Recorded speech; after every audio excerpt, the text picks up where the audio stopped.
Jadi kesimpulannya, orang ya kayak tadi tuh, orang mundur ketika sholat terus posisi imamnya digantikan orang lain itu bisa. Itu yang pertama. Yang kedua, ketika imamnya batal mentut, maka makmum yang softnya ada di belakang imam, pas berdiri di belakang imam, itu yang maju. Kalau enggak, dia pas posisi pas di belakangnya, di pinggirnya lagi, itu maju 2 langkah berhenti, 2 langkah berhenti. Ada rata-rata imam kalau ngentut tuh gengsi, yang mau mundur, yang mau bilang ke makmum salatku batal, karena malu. Pernah lagi, meskipun bukan karena masalah kentut ya, misal imam sujud terus sarungnya sobek krek gitu kan terbuka auratnya, nah, terbuka. Ini kalau diteruskan kan sholatnya batal. Sarung imamnya sutra kan tipis ya, sobek, imamnya gemuk, ketika sujud langsung krek sobek pas pantatnya kayak gitu. Ini boleh. Loh, kalau posisi batangnya imam itu pas sujud gimana? Ya tetap ada yang mewakili takbir intiqalnya, Allahu Akbar. Nah, duduk kan, misal duduknya tahiyat ya, nanti setelah tahiyat ada yang mewakili Allahu Akbar berdiri. Nah, di saat berdiri inilah makmum yang posisinya di belakang imam maju, gitu loh. Kalau pas majunya pas sujud apa? Pas kayak ini semut kayak kode, bukan seperti itu cara majunya. Pas merangkak gitu bukan, nunggu berdiri baru maju. Jadi sholat jalan itu ketika berdiri.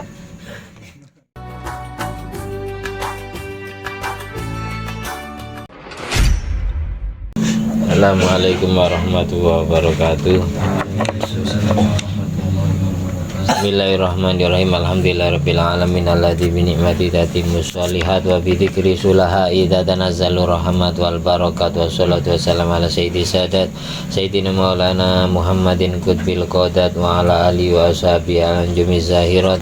Allahumma sholli ala ruhi sayyidina Muhammadin fil arwah wa ala jasadi fil ajsad wa ala qabri fil kubur wa ala alihi washabihi wasallam. Rabbi shrah li sadri wa yassir li amri wa hlul 'uqdatam min lisani yafqahu qawli. Rabbi zidni ilma warzuqni fahma. Allahumma ftah alaina futuhal arifin waj'alna khalisatan liwajhikal karim. Allahumma rzuqna fahma nabiyyin wa ilhamal malaikatil muqarrabin. Allahumma nawwir qulubana bi nuri hidayatika kama nawwartal arda bi nuri syamsika. Rabbana anfa'na bima 'allamtana. Rabbi 'allimna alladhi yanfa'una. Rabbi faqihna wa faqih alana wa qarabatin wa ashabin lana fi dinina. Allahumma sholli ala ruhi sayyidina Muhammadin fil arwah wa ala jasadi fil ajsad wa ala qabri fil kubur wa ala sahbihi wasallim. Allahumma inna na'udzubika min ilmin la yanfa' wa qalbin la yakhsha wa amalin la yurfa' wa du'ain la yusma'. Allahumma sholli ala sayyidina Muhammadin wa ala sayyidina Muhammad madanil judi wal karam bail ilmi wal hilmi wal hikmah wa barik wa sallim. Alhamdulillahirabbil alamin. Di malam hari ini kita sampai di masih makilah fil adab, apa yang dikatakan dengan adab, halaman 70. Dilihatnya, nah punya kitab, lihat di grup itu fotonya, nomor 9. Ikhtalafu, ulama berbeda pendapat, fil afdholiyati, di dalam keutamaan, mana yang lebih utama, baina sulukil adab, antara mempertahankan sikap karena alasan tata krama, karena alasan tata krama, karena alasan beradab, dengan wamtisalil amri, nurut perintah. Mana antara adab dengan nurut perintah yang didahulukan? Misal kita diperintah orang tua kita atau diperintah guru kita, ini apakah kita nurut perintahnya, apakah kita tidak nurut karena alasan sulukul adab ya, mempertahankan sikap karena alasan bertata krama, beradab kepada guru atau kepada orang tua atau kepada orang yang lebih sepuh dari kita. Ini jawabannya gini, wasulukul adab madhabul muhaqqiqin. Kalau orang mempertahankan adab, etika, itu aliran atau madhabnya ulama tahqiq, ulama yang menyatakan ilmunya, atau ulama hakikat, atau ulama tauhid. ulama tasawuf. Minhum diantaranya pendapat daripada Sayyiduna Abu Bakar As-Siddiq radhiyallahu an. Lama amarahu Nabi sallallahu alaihi wasallam, di saat Sayyidina Abu Bakar diperintah oleh Rasulullah. Karena Abu Bakar murid, Rasulullah guru. Kanjeng Nabi kiainya lah, enggak bahasa sekarang. Abu Bakar santrinya. Abu Bakar pernah diperintah sama Kanjeng Nabi, diperintah apa? Allah yata'akhkhara anil imama fis sholat, agar tidak mundur untuk menjadi imam ketika sholat. Tapi Abu Bakar As-Siddiq tidak mau nurut perintahnya Rasulullah, malah milih mundur. Jadi dulu tuh pernah Kanjeng Nabi ditunggu lama, tidak datang-datang. Akhirnya sahabat sepakat yang disuruh maju ke depan untuk ngimami sholat Abu Bakar As-Siddiq. Kemudian di saat beliau sholat, merasakan kehadiran Rasulullah karena aromanya tercium. Akhirnya Abu Bakar As-Siddiq mundur, sholatnya mau mundur, mau jadi makmum, tapi tidak membatalkan sholat. Tapi dilarang sama Kanjeng Nabi. Istamiri Abu Bakar As-Siddiq, teruskan ngimami sholat, jangan jadi makmum, jangan mundur. Mundurnya orang sholat atau majunya orang sholat itu 2 langkah berhenti, 2 langkah berhenti. Kalau sampai 1, 2, 3 itu batal sholatnya karena 3 langkah. Jadi kalau kita semisal ingin ngisi soft yang di depan kita kosong, atau imam kita batal ngentut ya, makmum, ketika imam batal, makmum ini bukan terus membatalkan semua.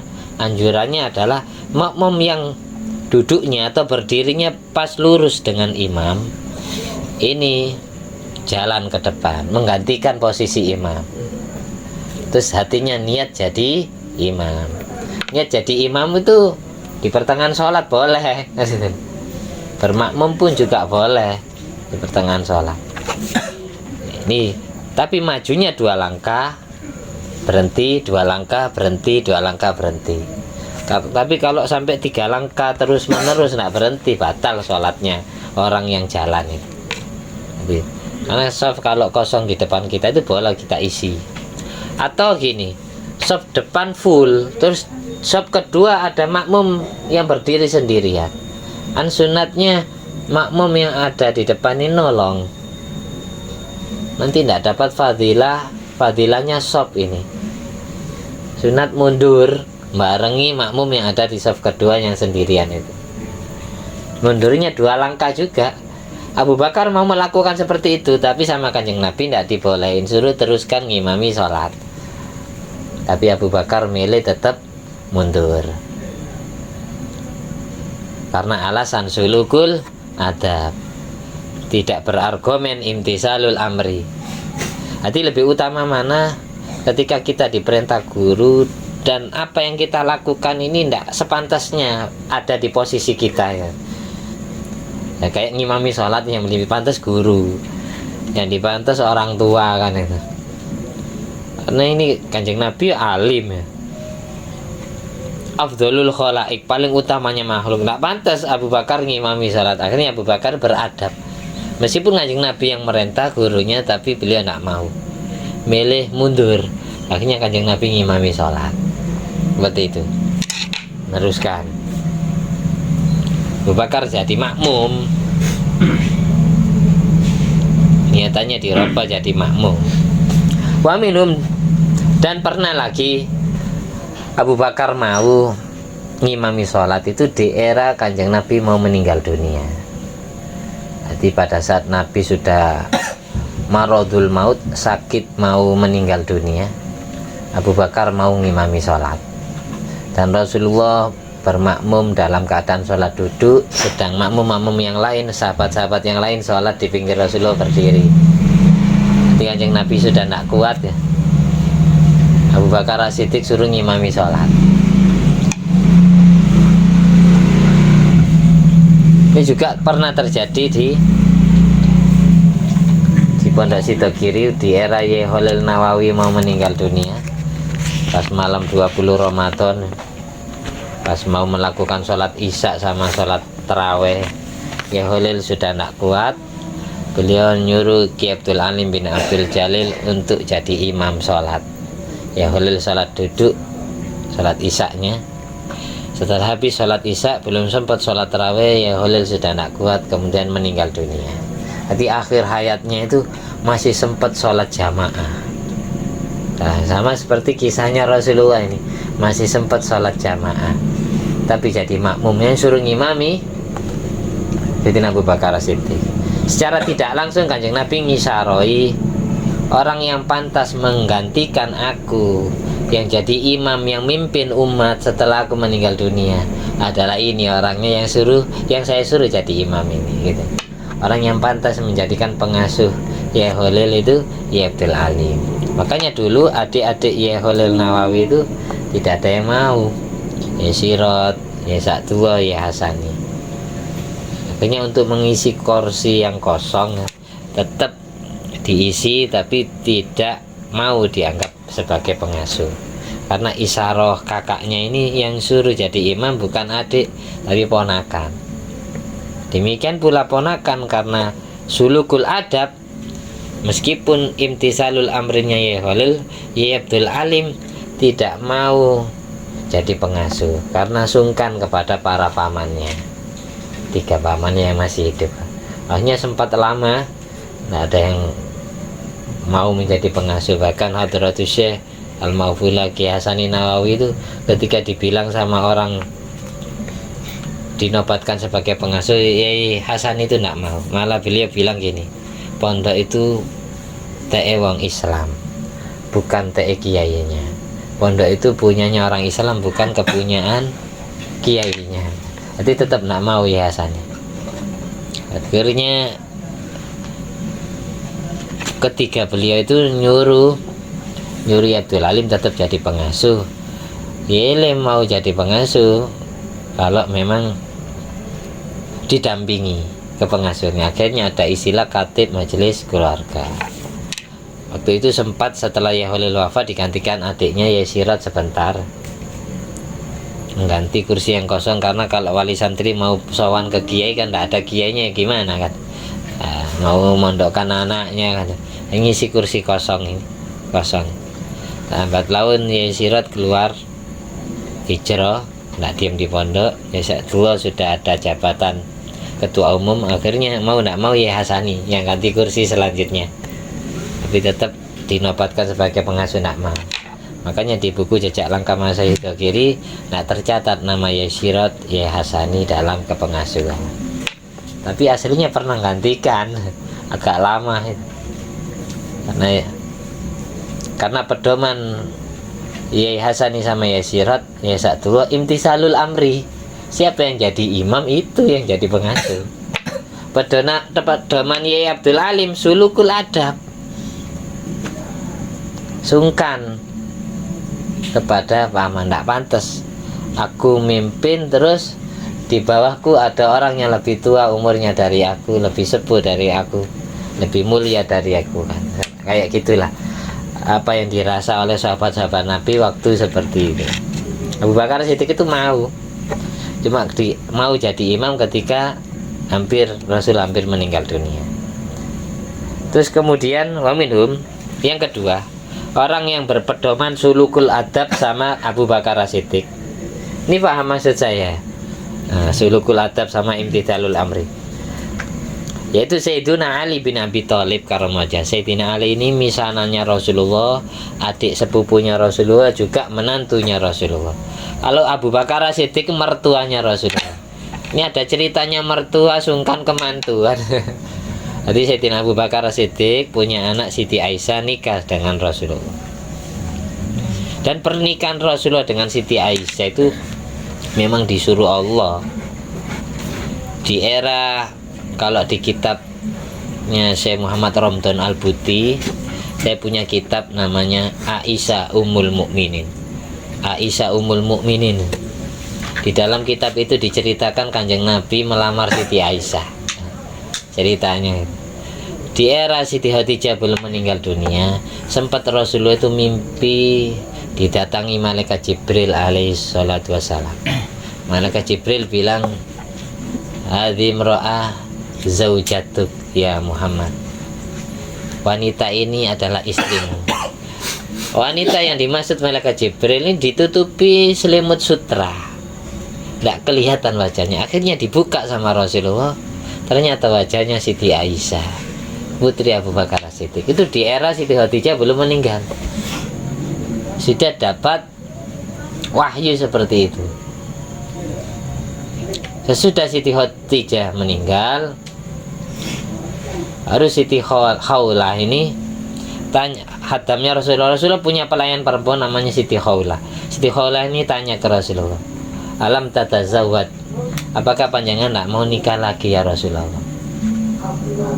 Terus Rasulullah bilang gini, kalau menurut kamu wanita yang pantas menggantikan posisi Khadijah itu siapa? Terus Siti Khawlah jawab gini, asayyibun ambikrun, yang jenengan maksud wanita yang masih perawan, gadis, atau yang sudah janda ya Rasulullah? Dua-duanya katanya Rasulullah. Akhirnya Siti Khawlah menyarankan, kalau yang janda nih Rasulullah, kalau yang janda, kalau yang sayyid itu Siti Saudah binti Zam'ah. Siti Saudah binti Zam'ah. Kalau yang bikrun, yang gadis perawan, itu Siti Aisyah. Jawabnya, putri saudaranya jenengan, putri sahabat yang paling jenengan cintai. Tidak langsung jawab nama Khawlah ini. Siapa? Aisyah, putrinya Abu Bakar Siddiq. Iya itu. Ya sudah, lamarkan saya ke dua wanita itu. Ini Siti Saudah binti Zam'ah dilamar, mau janda ini. Jadi setelah wafatnya Siti Khadijah, Rasulullah itu nikah dua wanita, Siti Saudah binti Zam'ah dan Siti Aisyah binti Abu Bakar As-Siddiq. Waktu Siti Khawlah disuruh datang ke rumah Abu Bakar As-Siddiq, ketemu ibunya Siti Aisyah namanya Ummu Ruman. Ummu Ruman datangi, "Tidak perlu apa kamu, Khawlah? Saya dapat mandat dari Kanjeng Nabi, suruh nyampaikan salamnya kepada Abu Bakar As-Siddiq. Suami saya masih keluar, belum datang. Ditunggu. Setelah datang baru disampaikan." Tidak salah lah. Masa pantas saya ini sahabatnya menjadi mertuanya, paling utamanya makhluk, katanya Abu Bakar. Tolong sampaikan ke Rasulullah. Setelah disampaikan Siti Khawlah, akhirnya ya memang tidak apa-apa seperti itu. Memang Allah yang memerintah. Jadi bukan maksudnya Rasulullah menikahi Siti Aisyah itu. Memang sebelumnya memang sudah dapat ilham, memang sebelumnya sudah dapat wahyu, inspirasi Tuhan untuk menikahi Siti Aisyah. Waktu itu Siti Aisyah masih umur 7 tahun. Jadi Rasulullah nikahnya ketika sudah hijrah ke Madinah. Siti Khadijah wafatnya 1 tahun sebelum Rasulullah hijrah ke Madinah. Jadi ketika Rasulullah umurnya 52 tahun. Seperti itu. Jadi istri kedua dan ketiga itu Siti Saudah binti Zam'ah dan Siti Aisyah binti Abu Bakar As-Siddiq radhiyallahu anhu. Nama aslinya Abu Bakar Abdullah. Sejak selalu As-Siddiq selalu membenarkan apa yang dibawa Rasulullah, dijuluki As-Siddiq. Nama aslinya. Bahkan anak cucu Kanjeng Nabi pun ya menikah dengan cucunya Abu Bakar As-Siddiq. Rasulullah SAW, tapi anak-anaknya Rasulullah itu terlahir dari Siti Khadijah.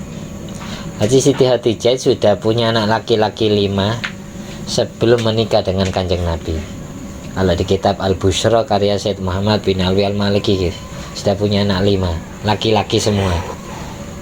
Jadi Kanjeng Nabi nikah dengan Siti Khadijah sudah bawa anak gawan, istilah orang Jawa itu anak 5. Siti Khadijah itu melahirkan 6 orang anak. Yang pertama Sayyidina Qasim, makanya Rasulullah dalam kunyahnya Abul Qasim. Anak pertamanya namanya Qasim. Tidak lama kemudian Qasim ini meninggal dunia. Akhirnya digosip sama As bin Wa'il. Digosip Kanjeng Nabi itu putus keturunannya. Inda wafati Sayyidina Qasim, ketika anak pertamanya Kanjeng Nabi meninggal dengan Siti Khadijah. Ini As bin Wa'il ini gosip Rasulullah, mencaci maki Rasulullah. Muhammad abtal, Muhammad terputus keturunannya, tidak punya keturunan. Kemudian turun surat pelipur, surat pembahagia atau ngademi hati Rasulullah. Inna a'tainakal kautsar fasholli li rabbika wanhar inna syani'aka huwal abtar. Inna syani'aka huwal abtar. Sesungguhnya orang yang menggosipmu, orang yang mencaci makimu Muhammad, huwa abtar, dialah yang terputus anak keturunannya. Akhirnya setelah itu baru Siti Khadijah ini hamil lagi Siti Zainab, hamil lagi Siti Ruqayyah, hamil lagi Siti Ummul Kulsum, hamil lagi Abdullah atau Thayyib Thohir julukannya. Terakhir Siti Fatimah Az-Zahra. Kalau dari istilah lain yaitu Mariatul Qibtiyah, lahir Sayyidina Ibrahim. Jadi dari Siti Aisyah Kanjeng Nabi tidak punya keturunan. Tapi semua istrinya Kanjeng Nabi itu janda, kecuali Siti Aisyah tok yang gadis. Tapi tidak Allah karuniai keturunan.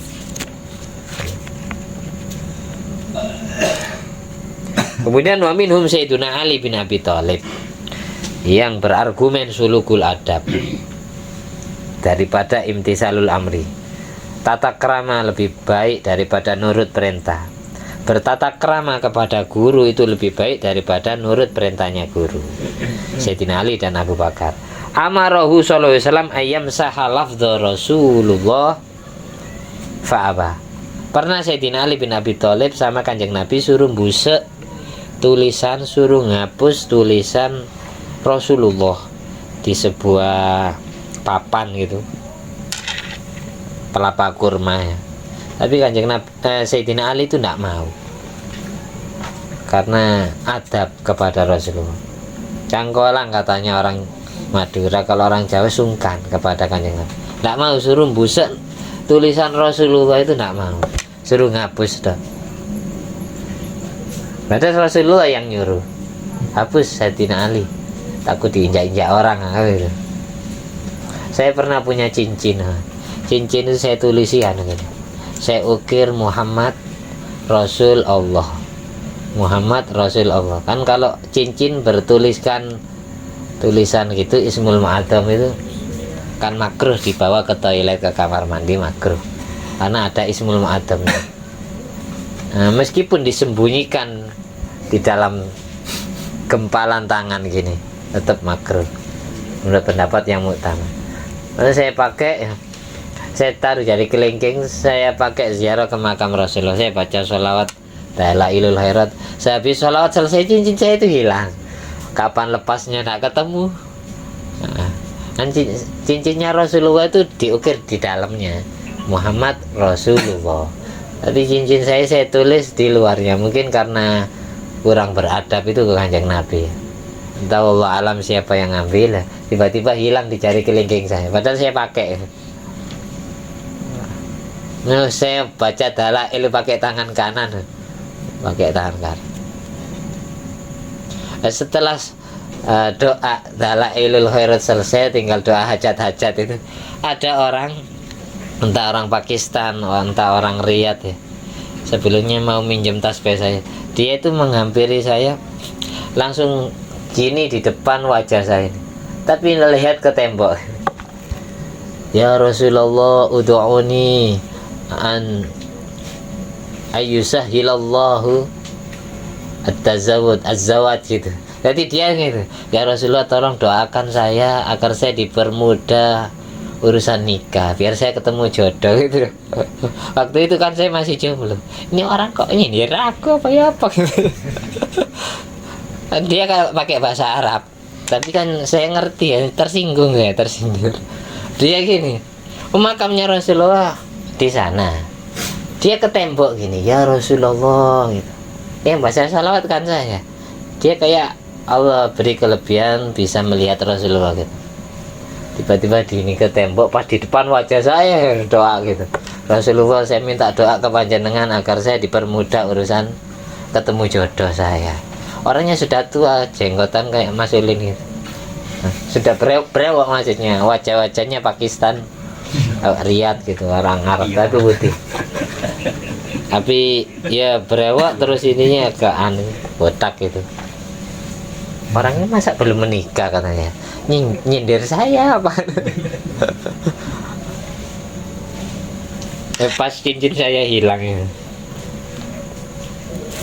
Wa minhum wamtisalul amri, jadi nurut perintah guru madhabu aksaril fuqaha, alirannya ulama fikih, orang-orang ahli fikih itu lebih milih imtisalul amri daripada sulukul adab. Kalau sulukul adab alirannya ulama muhakkikin seperti Abu Bakar Siddiq, Sayyidina Ali. Orang kalau diminta guru tidak mau karena merasa tidak pantas, merasa beradab, beretika, bertata krama kepada guru, itu ya benar. Berarti kita nyontoh Abu Bakar sama Sayyidina Ali. Ada lagi prinsipnya aksaril fuqaha, kebanyakan ulama fikih itu lebih milih imtisalul amri, mending nurut perintah guru daripada sulukul adab, daripada sungkan alasan tata krama. Minum diantaranya adalah Sayyiduna Abdurrahman bin Auf radhiyallahu an. Karena Rasulullah SAW ta'akhkhara fi sholat lit-thahara. Fasola Abdurrahman bin Nas. Pernah suatu saat ini fi ba'di ghazawat, pada saat perang, Abdurrahman bin Auf menghadiri perang Badar, perang Uhud bersama Rasulullah, perang Khandaq, terus Bai'atir Ridwan. Ini Abdurrahman bin Auf hadir termasuk anggota. Waktu itu kan perang Khandaq itu kan orang itu dikepung sama orang kafir, jadi tidak bisa keluar dari Madinah. Akhirnya sahabat Salman Al-Farisi menyarankan agar membuat Khandaq parit. Tapi sekarang itu paritnya sudah ditutup, masjid yang ditempati Kanjeng Nabi dan para sahabatnya itu sudah tidak bisa dianu lagi, dipagari ya, dibuatkan masjid baru. Kalau kita ke Khandaq, ke Khaybar, perang Khaybar atau perang Khandaq, sehingga orang kafir tidak berani masuk ke Madinah karena ada jurang yang mengitari Madinah. Siapa yang berani masuk ya kejebur jurang, makanya dijuluki Khandaq. Abdurrahman bin Auf waktu itu dan para sahabat yang lain menunggu Rasulullah masih wudhu lama, masih cari air. Waktu sholat hampir habis. Akhirnya karena waktu itu sahabat yang ada yang paling alim, yang paling fasih baca Al-Qur'annya, yang paling ngerti dengan Al-Qur'an itu Abdurrahman bin Auf, hanya beliau yang disuruh maju untuk ngimami sholat. Ketika beliau merasakan kehadiran Kanjeng Nabi, faja'a sallallahu alaihi wasallam wa hum fi raqatil saniyah. Kanjeng Nabi rawuh ketika Abdurrahman bin Auf di rakaat kedua, ngimami sholat rakaat kedua. Kalau tadi Abu Bakar Siddiq masih rakaat pertama, kalau Abdurrahman bin Auf ini sudah rakaat kedua. Sahabat itu ngerti semua kalau Kanjeng Nabi datang karena bau harum badannya itu loh, minyak misik, bau khasnya Rasulullah itu tercium. Meskipun Abdurrahman bin Auf tidak noleh, tapi semua sahabat merasakan kalau Kanjeng Nabi hadir. Nah, pada saat Abdurrahman bin Auf ini mau mundur, farada Abdurrahman ayata'akhkhar wa nahawun Nabi sallallahu alaihi wasallam.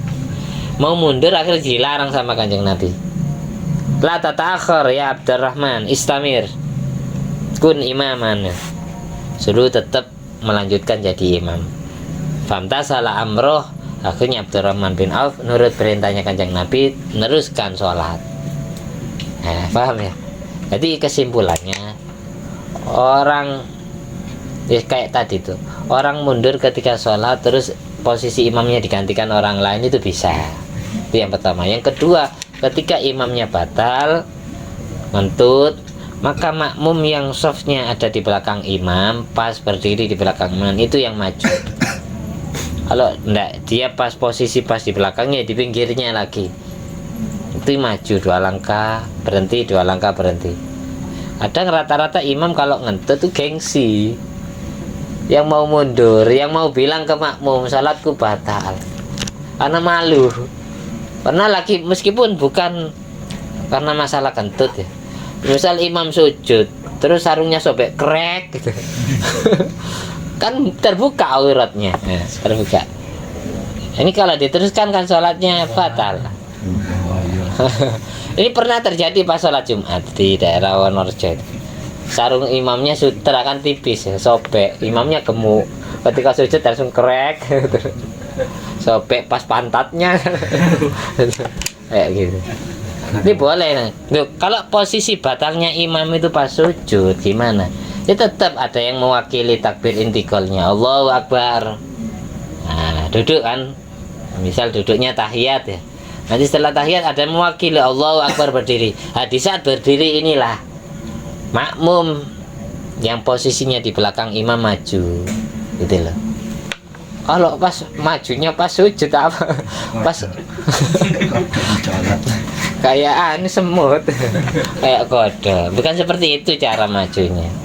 Pas merangkak gitu bukan. Nunggu berdiri baru maju. Jadi sholat jalan itu ketika berdiri. Jelas ya? Karena gini, membatalkan sholat fardu itu haram. Kalau sholat sunat terlanjur takbir boleh dibatalkan. Tapi kalau sholat fardu terlanjur takbiratul ihram haram dibatalkan. Makanya istilahnya takbiratul ihram.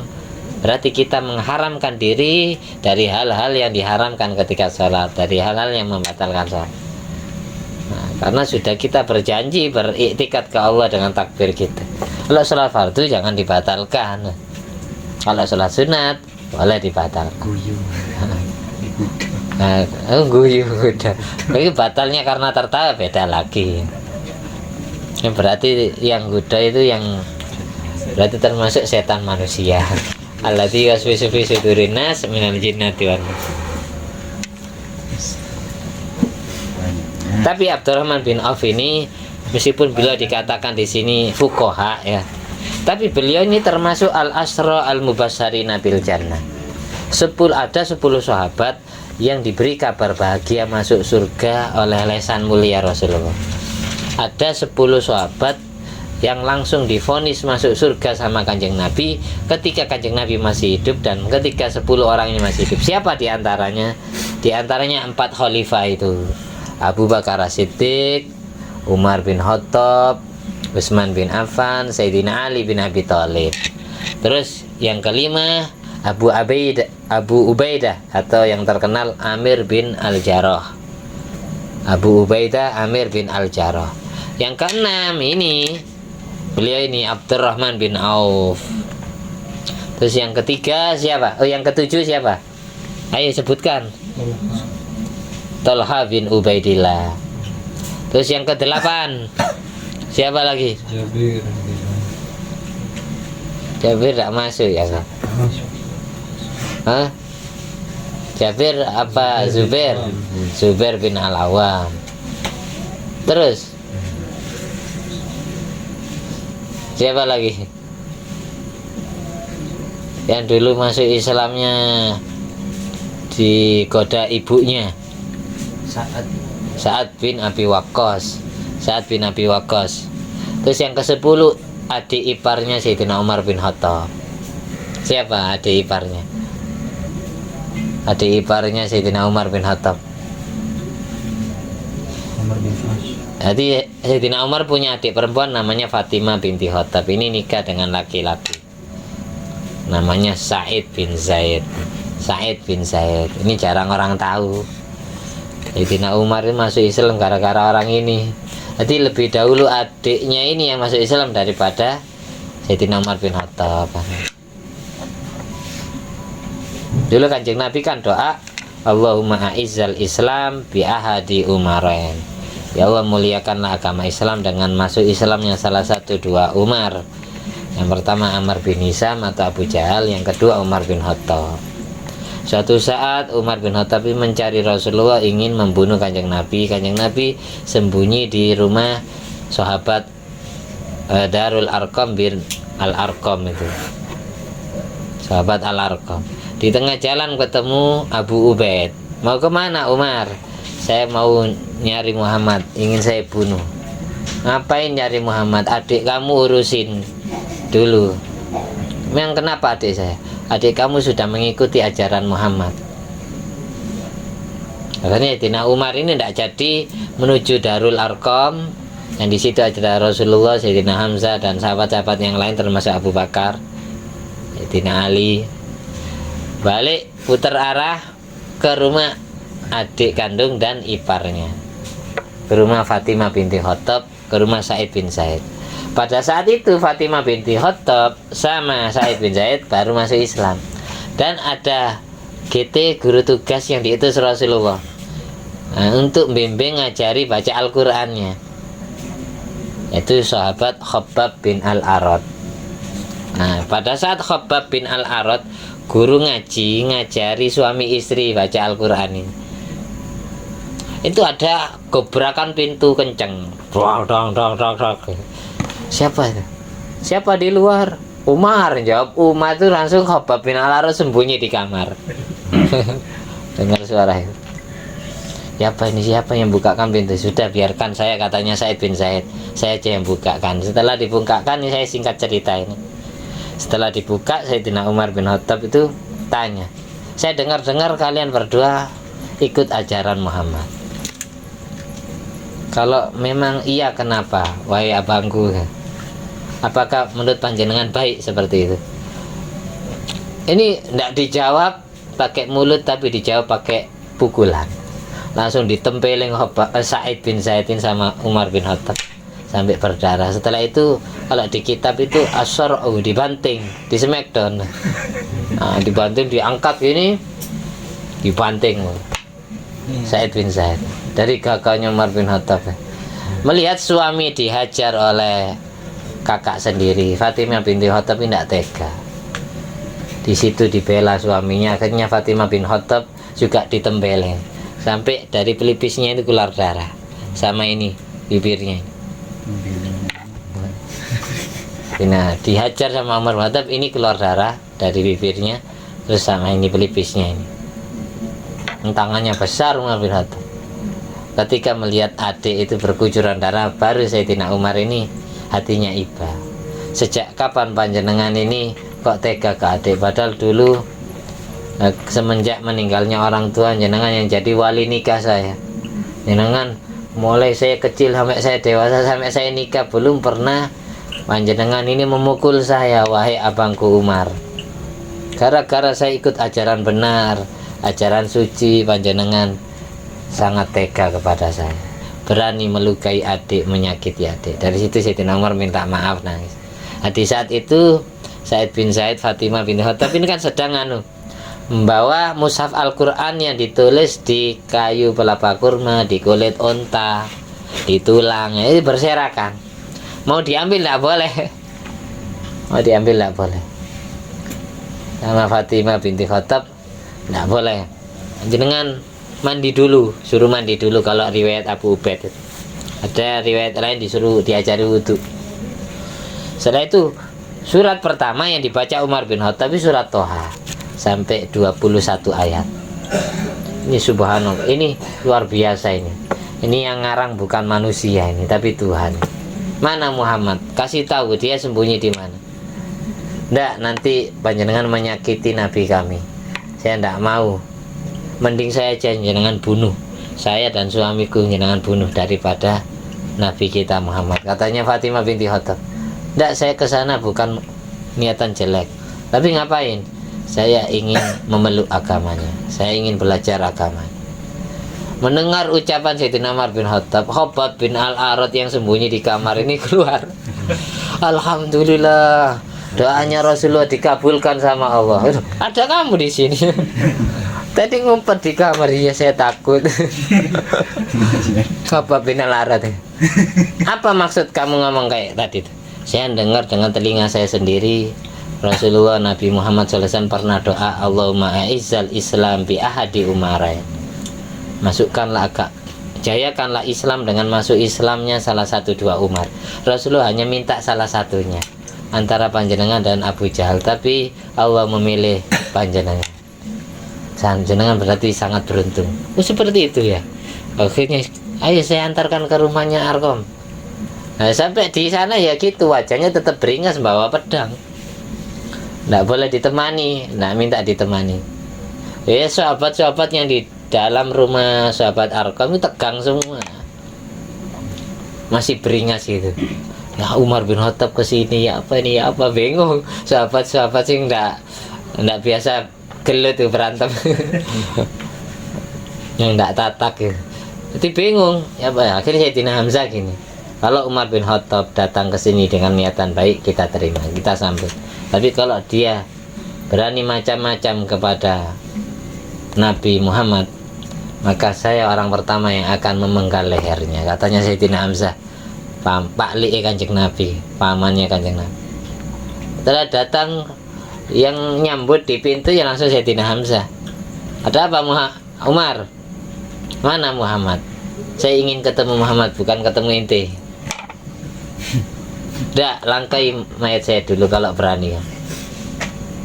Akhirnya tidak lama terus Kanjeng Nabi keluar. Biarkan pamanku, ya Ami Hamzah, biarkan Umar di sini. Umar datang ke sini dengan niatan baik. Barusan Malaikat Jibril datang menemuiku. Kalau Umar bin Khattab datang ke sini bukan ingin menyakitiku, tapi ingin memeluk agama Islam. Sejak Sayyidina Umar masuk Islam ini, kalau di kitab Nihayatul Zain Senawi Banten mengatakan menggenapkan jumlahnya umat Islam yang awalnya 39 menjadi 40 orang. Jadi dengan masuk Islamnya Sayyidina Umar bin Khattab ini jangkepi hitungan 40 orang. Dan sejak itu pula Sayyidina Umar langsung tanya ke Rasulullah, ya Rasulullah, agama Islam ini benar apa salah? Benar. Ngapain kita dakwanya sembunyi-sembunyi? Ayo kita sampaikan terang-terangan. Itu sejak Umar bin Khattab. Iya, Sayyidina Umar yang usul dakwah terang-terangan. Dibagi dua soft, dua kompi. Kompi pertama dipimpin Sayyidina Hamzah, kompi kedua dipimpin Sayyidina Umar. Langsung disiarkan. Kami semua memeluk agama Islam. Bahkan ketika mau hijrah ke Madinah, itu orang pertama yang mengumumkan terang-terangan juga Umar. Siapa yang ingin suaminya, ingin istrinya jadi janda, anaknya jadi yatim, hadang saya. Saya besok mau hijrah ke Madinah. Tidak ada yang berani sendirian. Rasulullah saja ditemani Abu Bakar Siddiq, itu pun sembunyi-sembunyi. Umar bin Khattab sendiri, saking tatake wong. Saking beraninya, saking beringasnya. Takut cuma terima Abu Jahal takut. Kemudian bermanfaat 40 menit jam 1. Kemudian kita dapat syafaat dari Rasulullah. Kita dikumpulkan di surga bersama para sahabat-sahabatnya Nabi Muhammad SAW. Anak cucu kita Allah jaga, istri kita, keluarga kita, kerabat dan sahabat kita Allah jaga selamat dan bahagia dunia sampai akhirat. Selamat dari sisa kubur, api neraka, fitnah ujian hidup maupun di saat sudah meninggal dunia, dan dari fitnahnya Dajjal dan dari gangguan setan. Amin amin ya rabbal alamin. Ala hadi niyat wa ala kunyatin sholih wa kulli man salafus sholih bi jayi nabil mustafa wal mujadaba Muhammadin sallallahu alaihi wasallam. Siri asraril Fatihah. Bismillahirrahmanirrahim. Ya kan ambil Assalamualaikum warahmatullahi wabarakatuh.